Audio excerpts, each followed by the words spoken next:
حضرت مدنی نور اللہ مرقدہ ان دونوں کو لے کر آئے حضرت تھانوی رحمۃ اللہ علیہ کے یہاں. وہ صبح کے اخص الخواص کی ایک مجلس ہوتی، پھر خواص کی، پھر عمومی. حضرت تھانوی رحمۃ اللہ علیہ کے یہاں جب مجلس ہوئی تو اس میں پیش کیا کہ اندر حضرت تھانوی رحمۃ اللہ علیہ نے فرمایا کہ بیعت آپ کیجیے. اب خانقاہ تو ان کی ہے، اپنی خانقاہ میں ان سے بیعت کرا رہے ہیں وہ جن کا اختلاف. حضرت مدنی رحمت اللہ نے فرمایا میں تو ایسا ہوں ایسا ہے. آپ ایسے نہیں ہے جیسا کہہ رہے ہیں، بیعت کیجئے آپ اور حوالے کیجئے ان کی تربیت میرے. تربیت تو میں کروں گا ان کی. واہ رے واہ، اللہ ان کے درجات بلند فرمائے. وہ تربیت پھر ایسی ہوئی کہ تفسیر ماجدی لکھ دی مولانا عبد المالک صاحب در آبادی، اور کیا کیا ہو بڑوں کے یہاں بہت. ایک دفعہ حضرت مدنی رحمت اللہ علیہ تو اکثر سفروں میں ہوا کرتے تھے. ایک رات کو پہنچے تو خانقاہ امدادیہ جو تھی وہ بند ہو چکی تھی، اور اس کے لیے حضرت تھانوی رحمت اللہ علیہ کے یہاں تو بڑے اصول تھے، کوئی آوے کوئی ہو تالا نہیں کھل سکتا. اس کے بعد حضرت مدنی نور اللہ مرقدہ وہاں گئے تو خانقاہ بند ہو چکی تھی. تو حضرت مدنی نور اللہ مرقدہ نے پوچھا حضرت تھانوی کا مکان کہاں ہے؟ اب اندھیرا رات سفر، یہ ڈھونڈتے ڈھونڈتے حضرت کے گھر تک، تو وہ تو گھر رات اندھیری رات وہی دروازے پر لمبے لیٹ گئے. صبح کو جب حضرت تھانوی نور اللہ مرقدہ نماز کے لیے، وہ فانوس زمانہ میں وہ لالٹین چمنیاں ہوتی تھی، کون؟ حسین احمد. ارے حضرت آپ؟ جی ہاں، وہ آپ کے اصول کی خلاف ورزی کرنی مناسب نہیں سمجھی، آپ کو جگانا مناسب نہیں چاہا. میں تو سفر میں ہوتا ہوں، مجھے تو نیند آ جاتی. چلیے حضرت تھانوی رحمت اللہ علیہ حضرت مدنی رحمت اللہ علیہ کو لے کر آئے اور پہلے دربان کو لے. آج کے بعد میرے جتنے اصول ہیں میرے یہ حضرت اس سے مستثنا ہیں. پہلا ہے فرمایا نماز پڑھائیے. حضرت تھانوی رحمت اللہ نے کہا حضرت مدنی سے نماز پڑھائی.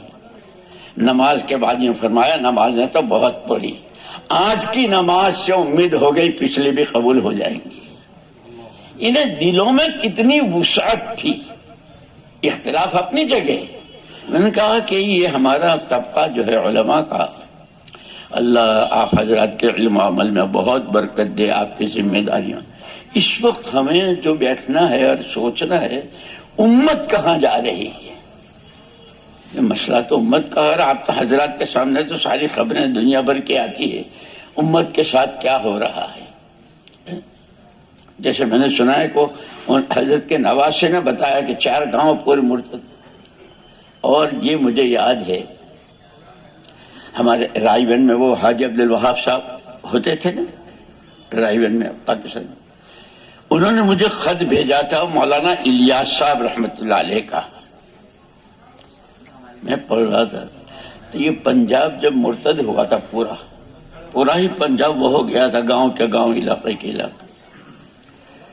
اس وقت مولانا محمد الیاس صاحب رحمت اللہ علیہ بالکل مایوس ہو گئے تھے کہ امت تو ہاتھ سے گئی، اب یہاں رہ ہمارا تو یہاں رہنا، ہم تو امت ہی کی وجہ سے تھے.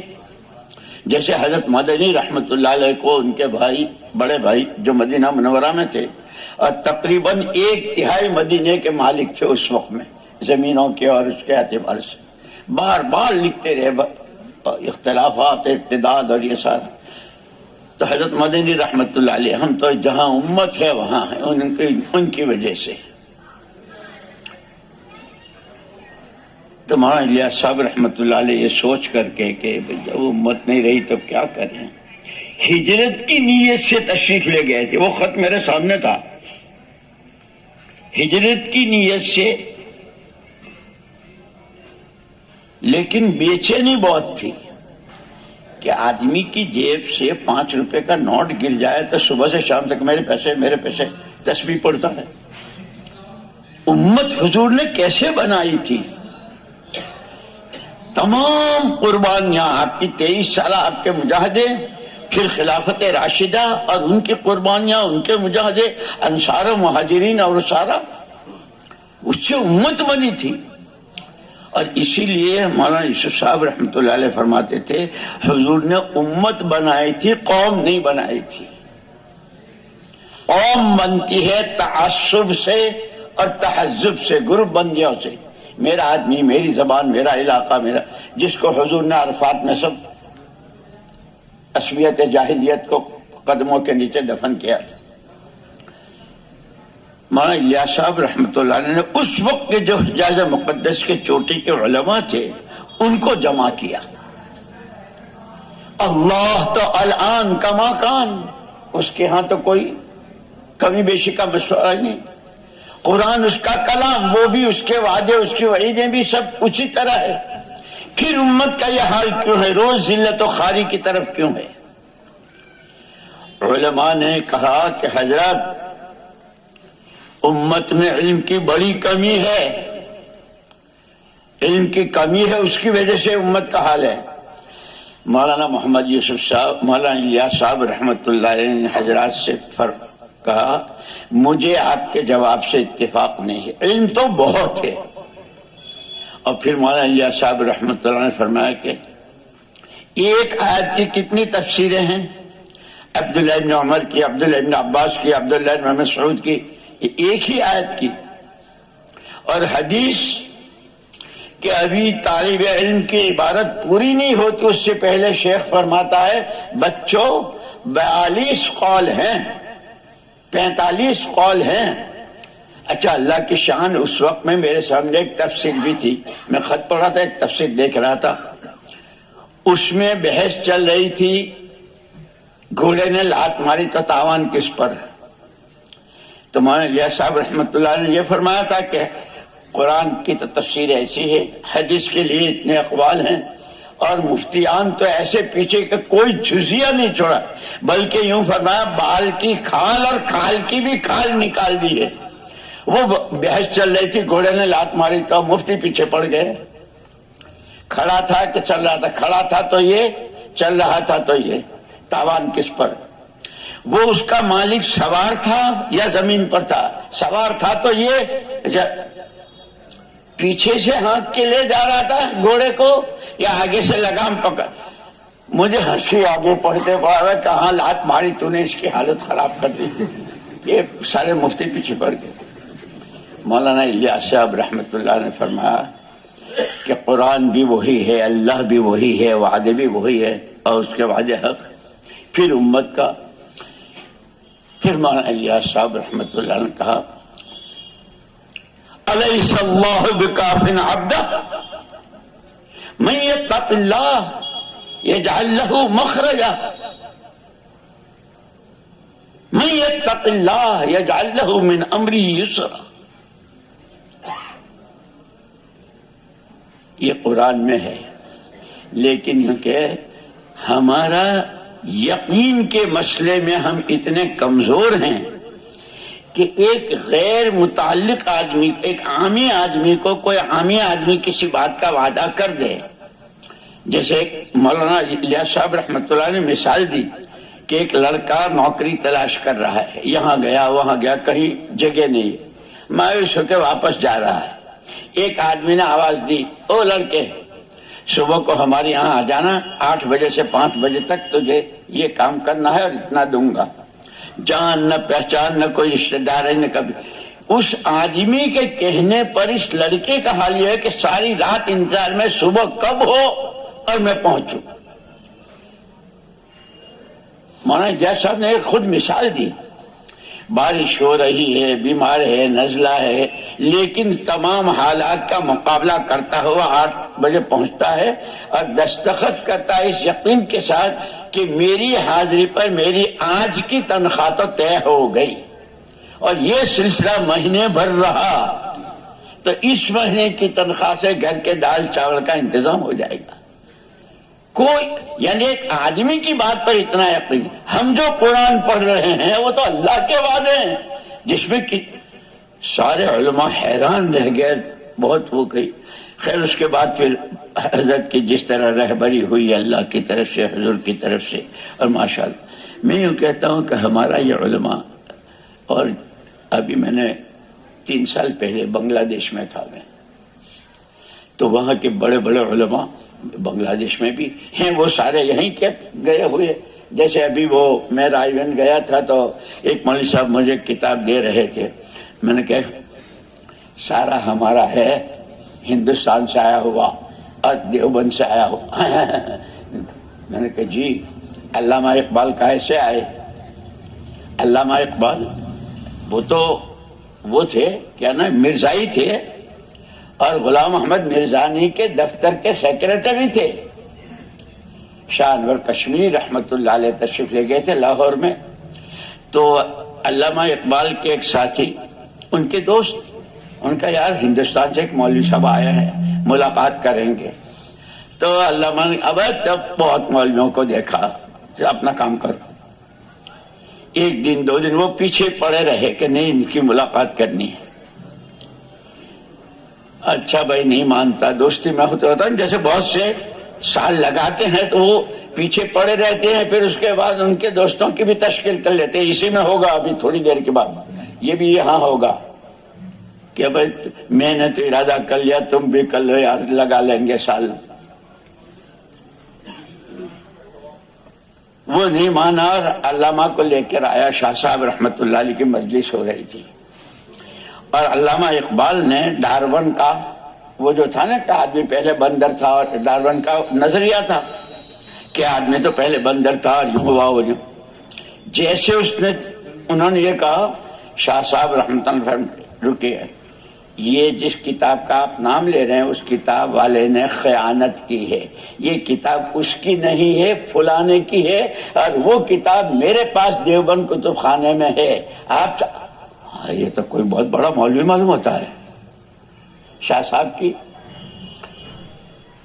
اس کے بعد پھر 2 دن کے بعد علامہ اقبال مرزائیت سے استعفیٰ دے کر آئے. اشہد ان لا الہ الا اللہ واشہد ان محمد الرسول اللہ.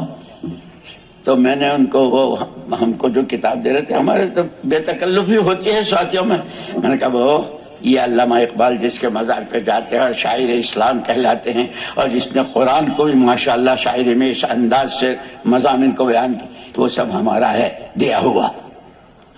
آنے بھی میں نے کہا سب. تو وہ بنگلہ دیش والوں سے میں کہہ رہا تھا، میں نے کہا یہ تم جو پیچھے پڑے نا ماتر بھاشا بنگلہ، امام بخاری رحمت اللہ علیہ بھی تڑپ رہے مجھے بنگالی بنا دیا، لیکن ان کے بخاری بنگالی میں ہوتی ہے. میں نے کہا امام بخاری رحمت اللہ علیہ رو رہے ہیں، میں بنگالی نہیں تھا، انہوں نے مجھے بنگالی بنا دیا. میں نے کہا سنو، اس پچھلی 2 صدیوں میں ہمارے علماء نے، اس بر صغیر کے علماء نے قرآن، حدیث اور فقہ، یہ ہمارے 3 اصل مضمون ہیں. عربی کے علاوہ جتنا کام اردو زبان میں ہوا ہے قرآن، حدیث اور فقہ پر، کسی اور زبان میں نہیں ہو.